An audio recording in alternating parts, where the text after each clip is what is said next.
വളരുമ്പോൾ ഇതേപോലെ കളറിൽ ഇരിക്കുമ്പോൾ கத்தாழை വളർന്ന് വളർന്ന് വരും. கள்ளி செடியில் கலரை பாருங்க. உங்களுக்கு என்ன கலர் பிடிச்சிருக்குங்க? எவ்வளோ அழகாக இருக்குது. அம்மா வாங்கி கொடுத்தாங்க. இதெல்லாம் விலை 250 ரூபாயாம். ஒரு செடி 250 ரூபாய்க்கு வாங்கிட்டு போய் நம்ம இது என்ன செய்யணும்? துரும்பாக இருந்தாலும் யூஸாக இருக்கணும். யூஸ் இல்லாது சும்மா அழகுக்கு தான் இதோட விலை.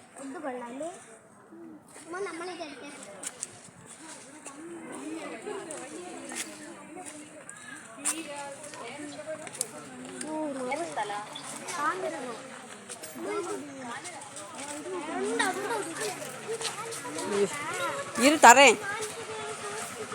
கத்தாழையெல்லாம் பாருங்க, என்னென்ன அழகழக கத்தாழைங்களாம் இருக்குது. உலக உருண்டையாட்டம்.